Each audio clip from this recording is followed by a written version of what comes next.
Brandon specializes in doing talks on mental health, speaking from a peer-to-peer perspective. He has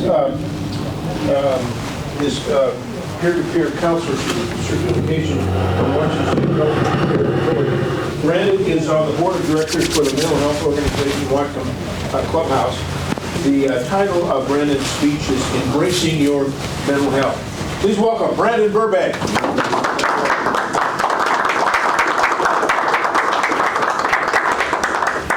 Thank you so much, Don. Can everybody hear me okay? Yes. Awesome. Thank you, Don, for that wonderful introduction. And a big thank you to the Kiwanis Club of Mount Vernon, Washington. I'm so happy to be here to give you guys more insight, really direction, as well as perspective on today's topic, which is going to be focused more on mental health.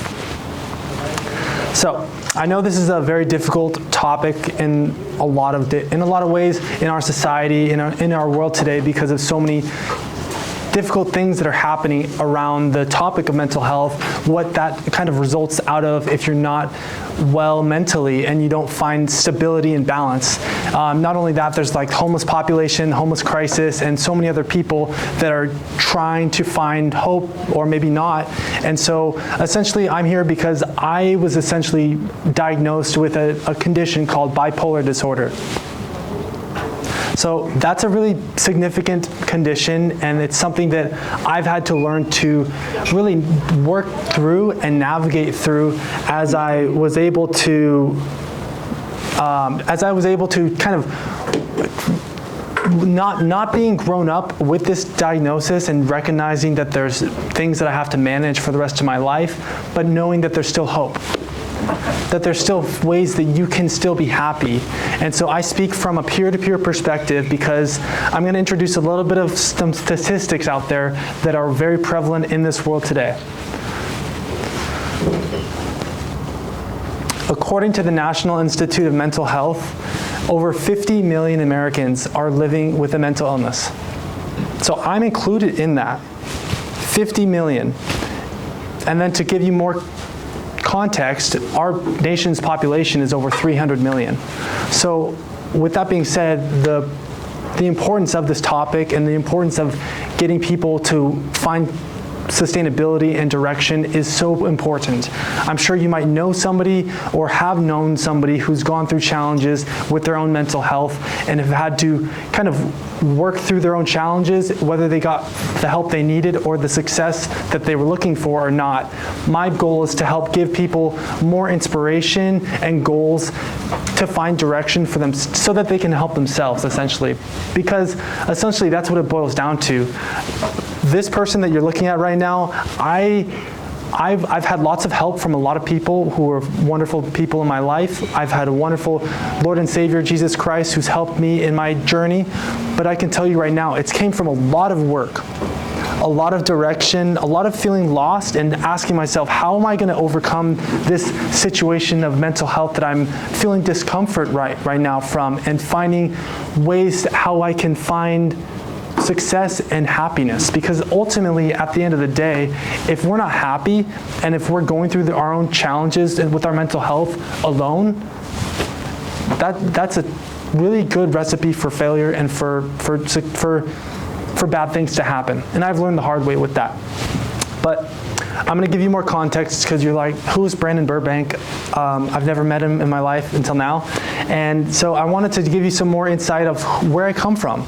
So I grew up in Whatcom County, Bellingham, Washington, and wonderful family that was very positive and uplifting, which not every child has. And so because of the experiences that I've had in my youth and being around a good network of people and a community, it helped boost my self-esteem. It gave me purpose. It gave me a way to feel like I belonged. And I think that that's a lot of the reasons behind why so many people are struggling with their own challenges with their mental health, is because they don't find like they belong. They haven't found a sense of community. And there's been so many times in my life where I felt alone when I've lived in different places around the world, around the country, and I've had to ask myself, if you want to be accepted, you have to accept yourself first. That's the bottom line. And so more with my youth and everything, the success that I created, being successful in sports with soccer and graduating high school with 3.5 GPA, all of these examples are showing, my hope is that it shows you that there's a lot of other folks that come through life having a wonderful upbringing, but still go through challenges and have to learn how to maintain success, maintain their own wellness and health, because some examples of events that happen in life, all it takes is one triggering moment to really change your life, and something with a diagnosis can really have an impact on everybody's life and that person's life in general as well. So basically, to give you more context, and then I took other risks in my, after I graduated from high school, and asked myself, who do I want to become? What type of person do I want to be? Well, thanks to God, I've always been a very driven and a very confident person, and I've had my own problems though, because having to work through a diagnosis like bipolar disorder causes a lot of like disharmony, and I felt like a lot of people in my life kind of walked away from me, and I was kind of sporadically trying to find fulfillment and happiness and through the wrong ways and through the wrong direction, and not being able to just be happy and loving myself. And as I was able to grow and go through these challenges, they taught me many lessons on how to really ask myself, how am I thinking about myself consistently on a day-to-day basis? Because at the end of the day, if you have a negative set of friends or a negative community that's not giving you an uplifting position of feedback and making you feel valued, I can guarantee you're not going to feel happy every day. You're going to feel more and more negativity. You're going to constantly be thinking about those thoughts that people are saying to you. Whereas on the other side of the things that I've found is, if you can be happy and sustainable for your own self, just to be who you are, being in yourself is the greatest asset that you can all have in your own life. Because what that's done for me is that it's helped me find the right people who can empathize with what I've gone through, the challenges that I've had to overcome, and what I've learned from those hard lessons of failure, of life lessons, and how not to give up on myself and my dreams. So, this dream of mine was like 5-6 years in the making. Being able to be on stage today right now did not just happen overnight. I mean, I published a book. I've started a YouTube channel 3 or 4 years ago. I started doing other speaking engagements throughout the state of Washington. I'm traveling to California next week. So I have a lot to be thankful for, and I don't take anything for granted in my life as I have in my past, because I feel like a lot of things that we go through, we can choose to let that defeat us, or we can let it thrive. We can let it push us forward to find more sustainability, to find more happiness, to find more connection with other people and community. Because at the end of the day, if we are in alignment with our purpose and our happiness, people want to be around positive people who are empathetic, who are optimistic, and who are goal-driven oriented. Because you know why? It forces them to think about outside the box in their own life. And that's a good thing to have, in my opinion. And I don't know if you, depending on how, I'm not trying to push my values on you at all. I'm just giving you my own opinion about what I've gone through and how I've been able to change the trajectory of my life and being able to create my own future through these challenges rather than letting those challenges define me. So that was kind of a big enough of an introduction about my mindset, which is probably one of the most important things, because that comes with my personality and just who I am as a person. Now I'm going to talk more about some of the steps that will give you, hopefully, maybe you might not be going through some challenges with your own mental health, but I can guarantee you, maybe some of you in this audience might know somebody who does. And so maybe keep your eyes open and ears open to what I have to say. Starting with 5 steps that have helped me, and I can tell you right now, I don't know everything, but these steps have helped me in my transformation, in my challenges, from learning life experiences, which I feel like has been valuable and priceless in so many ways. Step 1, develop self-awareness. Step 2, confide in someone you trust. Step 3, take charge of your life. Step 4, accept change. Step 5, be patient for changes to come. We're going to go through all 5 of them real quick. Starting with step 1, develop self-awareness. So with this example, I believe that developing self-awareness is the biggest key component for anybody that is going through mental health challenges or not. Because if, like I said, if you know how to be yourself in any situation, in any environment, and you can be happy who you are when you're going through these challenging moments in your life, these dark times when you feel like, who do I relate with? Who do I confide with? I found that by understanding who I am in that specific moment in my life, going through these phases of ups and downs and being able to maintain that balance and having able to manage your own symptoms or your condition or the struggles that you're going with on a day-to-day basis.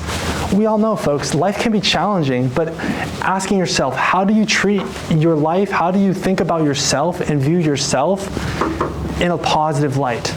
I want to encourage you all right now in this very moment to think about, if you're thinking about yourself negatively in any specific way, ask yourself, why are you feeling that way?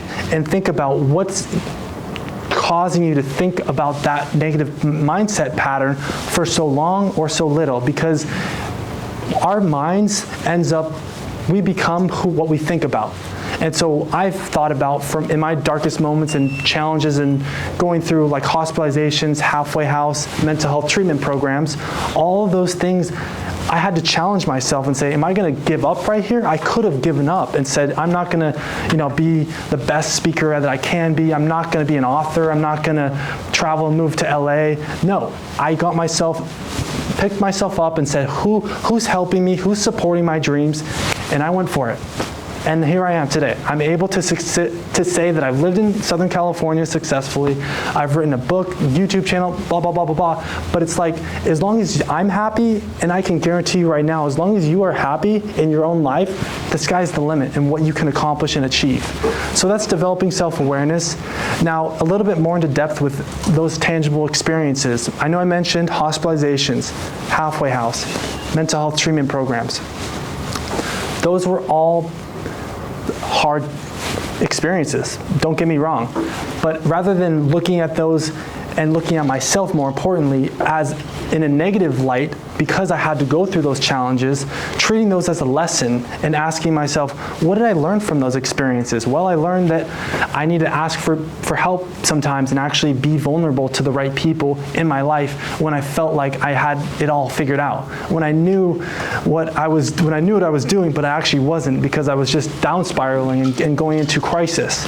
Or just with like the halfway house, asking myself, how am I going to let this fuel me, and gaining knowledge and experience in that specific topic of mental health, how there's many other people out there in this world that are struggling just like I am or have with their own mental health. And so my question to you is, how are you thinking about your own struggles, your own pains, the things that maybe it's something that was done to you 20, 30 years ago and that's still sticking in your mind? Asking yourself, are you going to let that control you for the rest of your life? Or are you going to be bigger than that and say, that's just a part of me, but that's not going to define who I will become as a person? So that's develop self-awareness.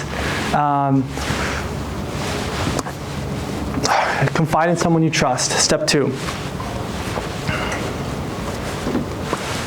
This is a specific example when I returned home from studying abroad in Barcelona, Spain. To give you more context though, I studied abroad in Barcelona, Spain after graduating from high school in 2015. And the positive things that I gained from this experience was, that I'd come from a very sheltered environment that was much, so many things that happened in Barcelona that were positive, nothing really negative. But then post study abroad, I came home and I felt very depressed. And that's when the first time I felt into this depression and having to go through these struggles with mental health, which was very foreign to me. Just a 19-year-old. And that's when I started to see, the connections, relationships. I was not happy with myself. Because of that, it really rubbed off on the people around me. They could tell, Brandon, something's not right with you. You're just like not doing well. And once again, after 6 months of going into a depression and losing sleep, trying to be successful in community college, I ended up in the hospital with a bipolar disorder diagnosis. And you might be wondering, what does that mean? What does that look like for you? So for me, it's hard to really give you a pinpoint image, but because everybody has their own viewpoint on how they deal with their symptoms. But I'll just be honest and say that there's sometimes I try to put myself at a level of accountability that's higher than other people. And I don't say that because I'm better than you. I say that because I have a condition.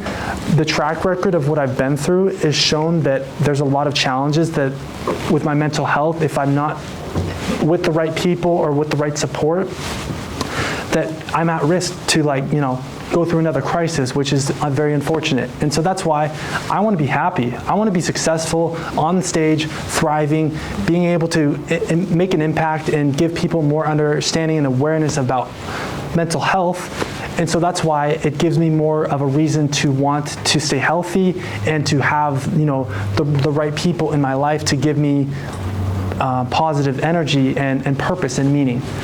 So that's confide in someone you trust, but there's another example with that. When I returned home from studying abroad, just a perfect example. I was very stubborn, let's just say that. As a 19-year-old who was trying to figure out his life, I can guarantee you a lot of people are in that path as well and go through making the wrong decisions that aren't helpful for their own life and their own success and happiness, but they do it because they just want to figure something out. And that's why you have to learn to pick up the pieces when you've been kind of shattered or whatever, and having to learn how to pick up the pieces and keep going when life gets tough. But the example I'm going to give you is I was working with a therapist at the time, and she was asking me a lot of insightful questions that was very helpful, but I was not willing to participate. And that made all the difference, because when you're not participating in being yourself and actually getting the right connection to understand your mind and where you're at emotionally, well, then who do you have? Nobody. And that's why community is an important part of all this healing process for those that have gone through challenges with their own mental health, and how they're going to need a right place, an organization, or the right people in their life to give them some support. So that just comes to mind right now. I'm on the board of directors for the Whatcom County Clubhouse, and the Clubhouse is an international organization that started in New York City in the 40s, and this is a perfect example of a resource that can help other people in this world who are struggling with their mental health. There's more and more clubhouses that are popping up throughout the country and world now because there's more funding and there's more opportunities. But I would say that the demand is there, because I've seen firsthand how just being in a community and being able to be empathized, heard, understood, and supported by the right people makes all the difference, and really can change the trajectory, the career path, especially for youngsters who are still developing themselves and trying to find success and happiness when they don't have the right leaders and the leadership that's guiding them and supporting them to making the right decisions. Because, if you're making wrong decisions, eventually it's going to catch up to you. So that is step 2, confide in someone you trust.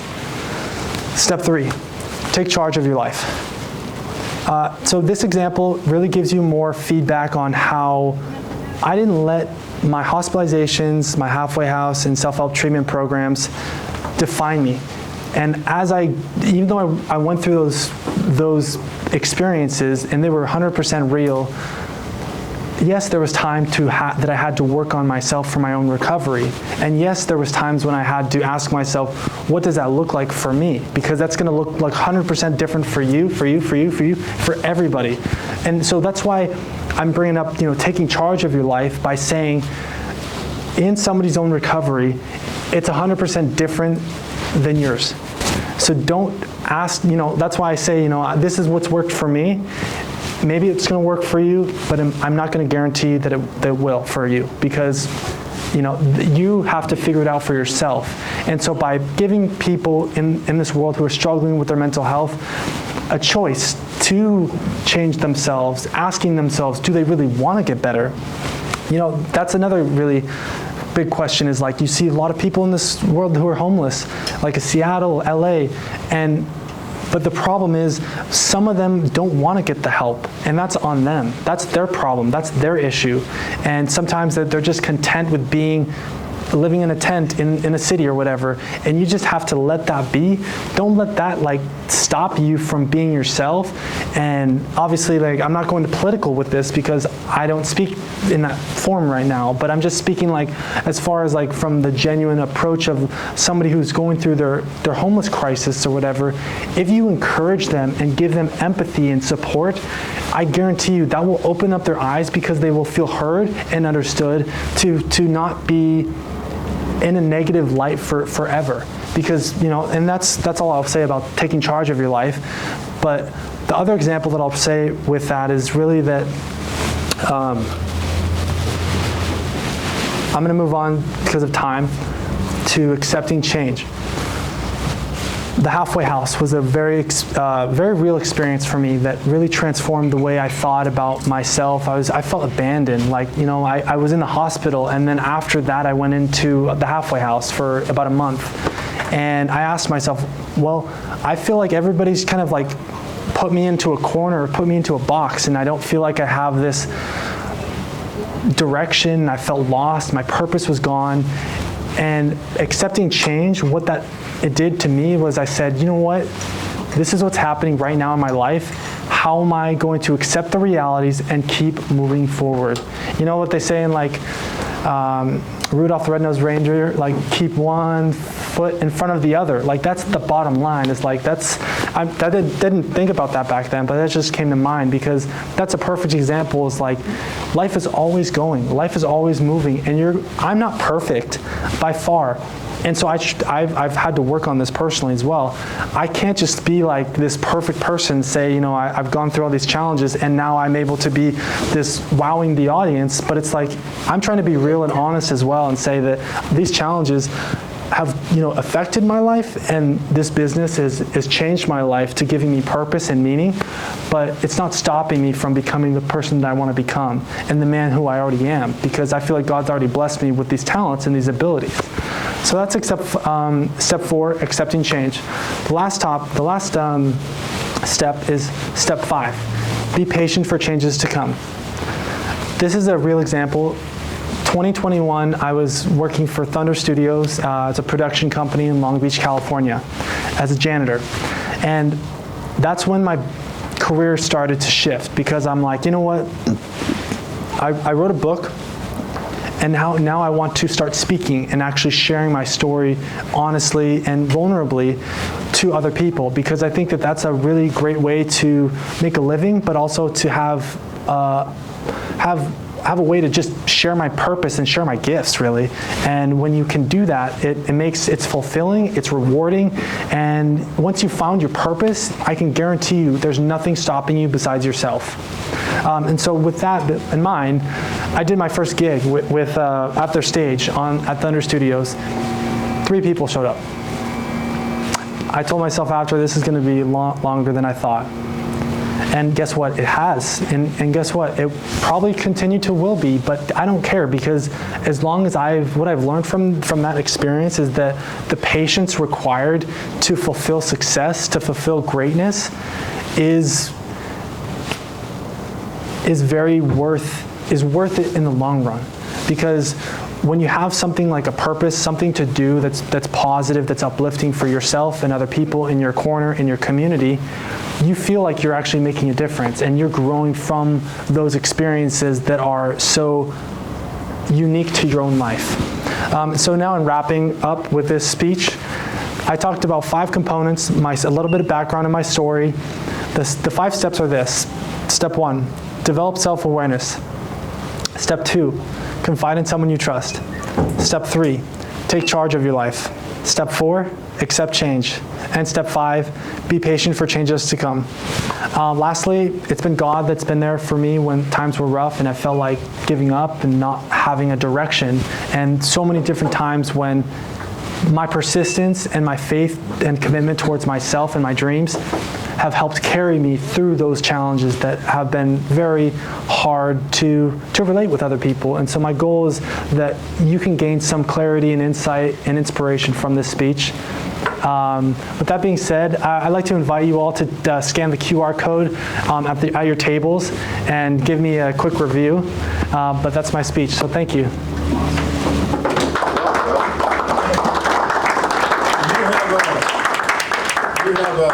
You have a book here for sale. How much is it? Yeah, $20 a copy. All right, thank you. I'll buy a copy. Thank you. Time for questions. Yes. We see the mental health, we see the mental health care deficit all around us every day. What are the 3 things that us citizens can do to try to address that? Yeah, that's a great question. To start with, like for example, when you're talking to somebody who might be going through those challenges, it's different. For example, with mental health and physical health, you don't know when somebody's going through the challenges. So that's why by being, if something seems off with the person you might know or who you're interacting with, by being able to try and treating them with respect and treating them with empathy, elevating empathy, that will help give them a chance to feel safe and a chance to feel like they're valued and they're also understood, because you don't know the background of that specific person. That they might have gone through abuse, they might have gone through, just lost their job, and they don't know how to relate to that challenges. So that's why being able to really empathize and understand and really focus on how you can help them, or just being kindness as well. That would be my answer.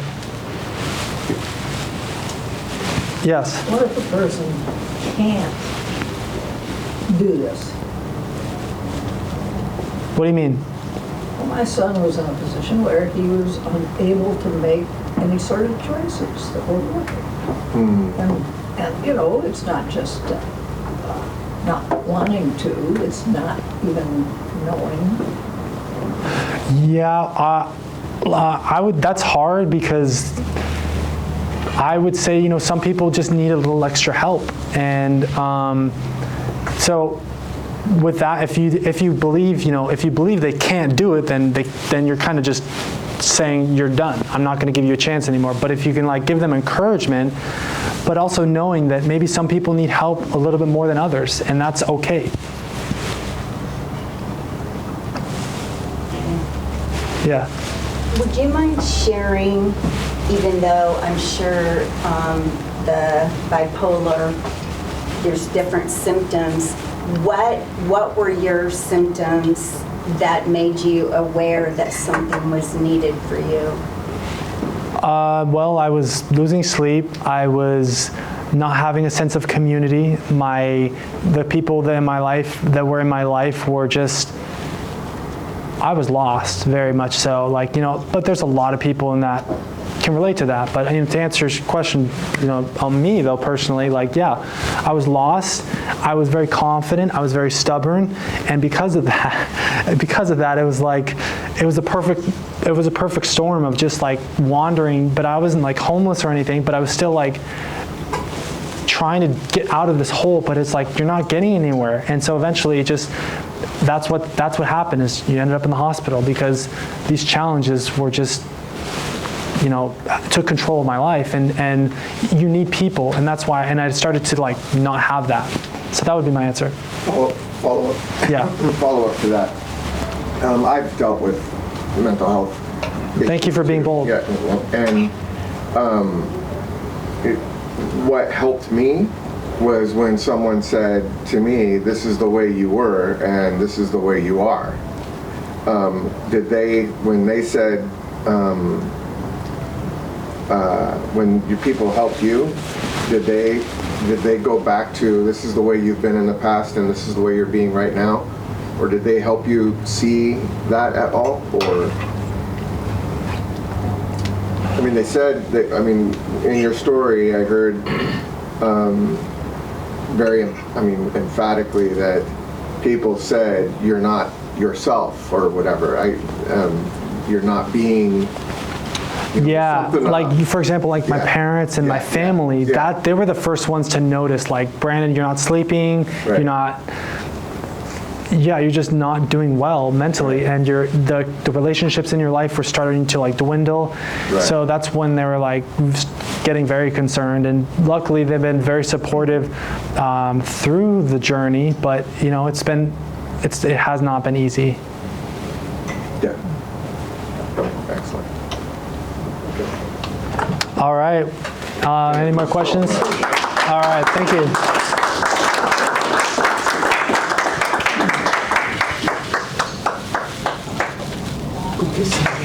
What else you want?